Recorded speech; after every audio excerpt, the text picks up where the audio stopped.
Chapter 19. Sodom and Gomorrah Destroyed. The two angels arrived at Sodom in the evening, and Lot was sitting in the gateway of the city.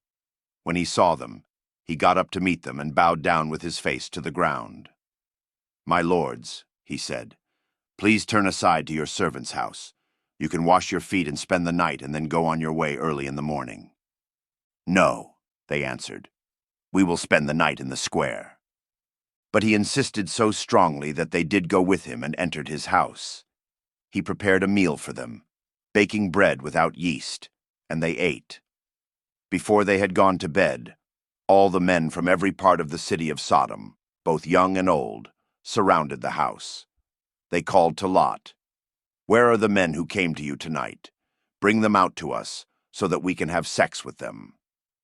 Lot went outside to meet them, and shut the door behind him and said, "No, my friends, don't do this wicked thing. Look, I have two daughters who have never slept with a man. Let me bring them out to you, and you can do what you like with them. But don't do anything to these men, for they have come under the protection of my roof." "Get out of our way," they replied. "This fellow came here as a foreigner, and now he wants to play the judge. We'll treat you worse than them." They kept bringing pressure on Lot, and moved forward to break down the door. But the men inside reached out and pulled Lot back into the house and shut the door. Then they struck the men who were at the door of the house, young and old, with blindness, so that they could not find the door. The two men said to Lot, "Do you have anyone else here? Sons-in-law, sons or daughters, or anyone else in the city who belongs to you? Get them out of here, because we are going to destroy this place. The outcry to the Lord against its people is so great that he has sent us to destroy it." So Lot went out and spoke to his sons-in-law, who were pledged to marry his daughters. He said, "Hurry and get out of this place, because the Lord is about to destroy the city." But his sons-in-law thought he was joking. With the coming of dawn, the angels urged Lot, saying, "Hurry, take your wife and your two daughters who are here, or you will be swept away when the city is punished."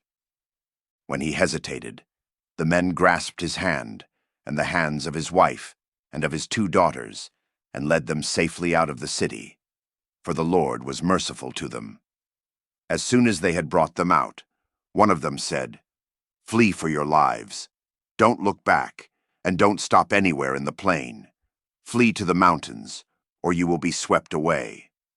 But Lot said to them, "No, my lords, please.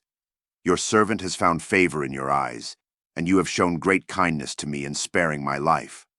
But I can't flee to the mountains. This disaster will overtake me, and I'll die. Look, here is a town near enough to run to, and it is small. Let me flee to it.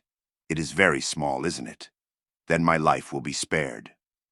He said to him, "Very well, I will grant this request too. I will not overthrow the town you speak of, but flee there quickly, because I cannot do anything until you reach it." That is why the town was called Zoar. By the time Lot reached Zoar, the sun had risen over the land.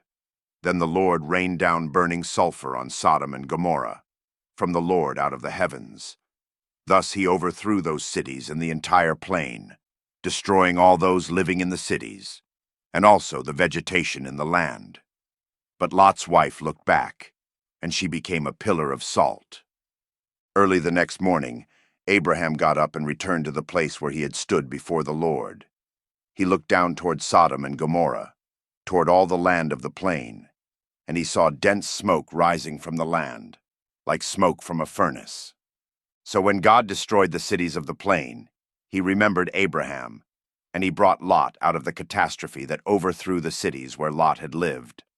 Lot and his daughters.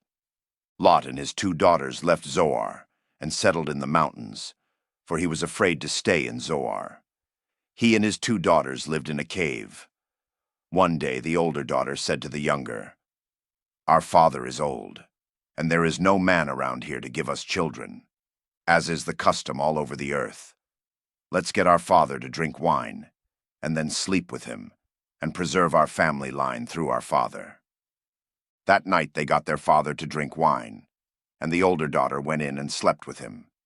He was not aware of it when she lay down or when she got up. The next day the older daughter said to the younger, "Last night I slept with my father. Let's get him to drink wine again tonight, and you go in and sleep with him, so we can preserve our family line through our father." So they got their father to drink wine that night also, and the younger daughter went in and slept with him. Again, he was not aware of it when she lay down or when she got up. So both of Lot's daughters became pregnant by their father. The older daughter had a son, and she named him Moab. He is the father of the Moabites of today. The younger daughter also had a son, and she named him Ben-Ammi. He is the father of the Ammonites of today.